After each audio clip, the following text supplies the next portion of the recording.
আমসু জিন্দাবাদ জিন্দাবাদ জিন্দাবাদ লোহিত হোসেনেৰ হত্যাকাৰী কৰায়ত্ত কৰে ফাস্ট্ৰাক আদালত শাস্তি প্ৰদান কৰিব লাগিবই লাগিবই এই দাবি ন্যায় দাবি জিন্দাবাদ AAMSU long live long live AAMSU জিন্দাবাদ জিন্দাবাদ জিন্দাবাদ লোহিত হোসেনের হত্যাকারী করায়ত্ত করে জিন্দাবাদ হত্যাকারী হুঁশিয়ার হুঁশিয়ার হুঁশিয়ার উই ওয়ান্ট জাস্টিস জাস্টিস নো জাস্টিস নো রেস্ট নো রেস্ট লোহিত হোসেনের হত্যাকারী করায়ত্ত কৰিব লাগিবই লাগিবই লোহিত হোসেনেৰ হত্যাকাৰী কৰায়ত্ত কৰিব লাগিব হয়, আজি আমি সদৌ অসম সংখ্যালঘু ছাত্ৰ উন্নয়ন সমগ্ৰ অসমতে আমি মানৱ শৃংখল কাৰ্যসূচীৰ জৰিয়তে আমি এক প্ৰতিবাদী কাৰ্যসূচী গ্ৰহণ কৰিছোঁ। কাৰণ আপোনালোকে সংবাদ মাধ্যমৰ জৰিয়তে ইতিমধ্যে আপোনালোকে জ্ঞাত হৈছে যে যোৱা 16 নৱেম্বৰ তাৰিখে আমাৰ কামৰূপ জিলাৰ গৰৈমাৰীত আমাৰ আমচুৰ এগৰাকী সতীৰ্থক আপোনাৰ কেইজনমান দুষ্কৃতিকাৰীয়ে ডেগাৰেৰে হানি খুচি নিৰ্মমভাৱে হত্যা কৰিছে।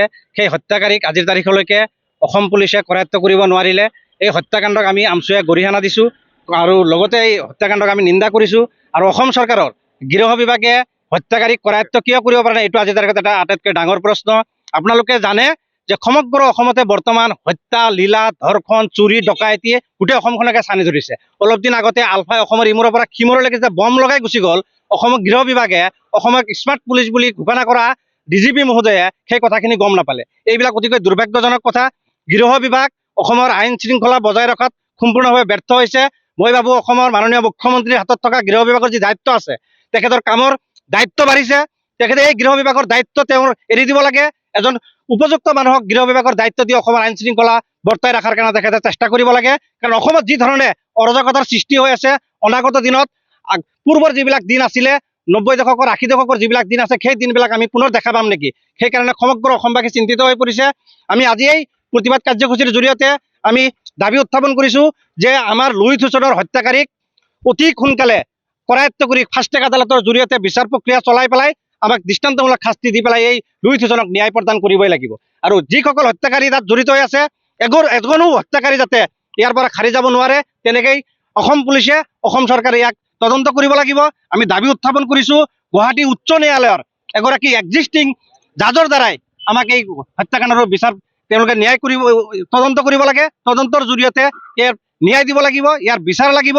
আৰু যি কেইগৰাকী হত্যাকাৰী তাত ৰেজ্জাকালি আছে আৰু কোনোবা আছে, এই কেইজনেই হত্যা কৰিছে। আৰু ইয়াৰ পূৰ্বেও যোৱা বছৰ লোহিত হোসেনৰ পিতৃয়ে এই ব্যক্তিসকলৰ বিৰুদ্ধে এটা এজাহাৰ দি থৈছিলে।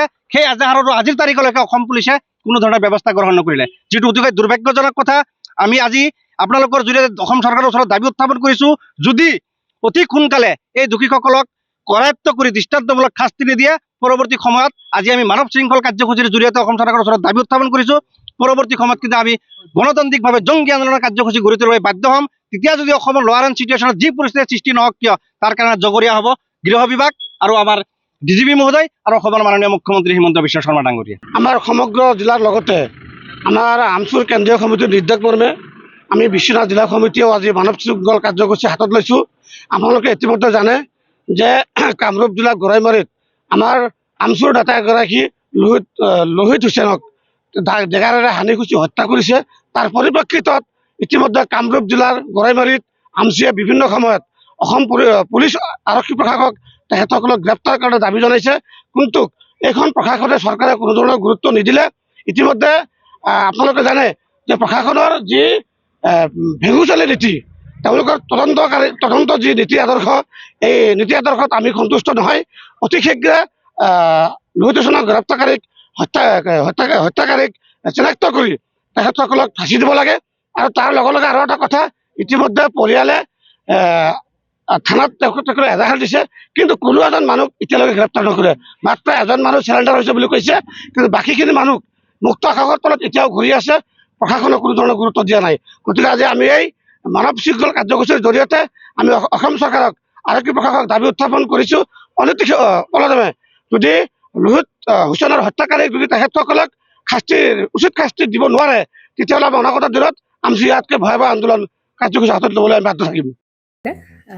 জুবিন গাৰ্গৰ গীতসমূহৰ ওপৰত আধাৰিত গানে কি আনে নামৰ এটা সুন্দৰ অনুষ্ঠান আপোনালোকৰ ওচৰলৈ আহি আছে অতি শীঘ্ৰে অহা 15 আগষ্টৰ পৰা ধেমাজিৰ পৰা প্ৰথম অডিশ্যন আৰম্ভ হ'ব আৰু সেই অডিশ্যনৰ যোগেদি বিভিন্ন কণ্ঠশিল্পীসকলে যিসকলে এই অনুষ্ঠানত যোগদান কৰিব বিচাৰে তেওঁলোকে এই অডিশ্যনৰ যোগেদি আগবাঢ়ি আহক আৰু জুবিন গাৰ্গৰ বহুত ভাল লগা গান আমি সদায় শুনি আহোঁ আৰু আপোনালোকৰ যদি ভাল লগা গান থাকে জুবিন গাৰ্গৰ আপোনালোকে গাই ভাল পায় তেন্তে অডিশ্যনত যোগদান কৰক মোৰ ফালৰ পৰা আন্তৰিক শুভকামনা থাকিল এই সম্পূৰ্ণ অনুষ্ঠানটোলৈ ধন্যবাদ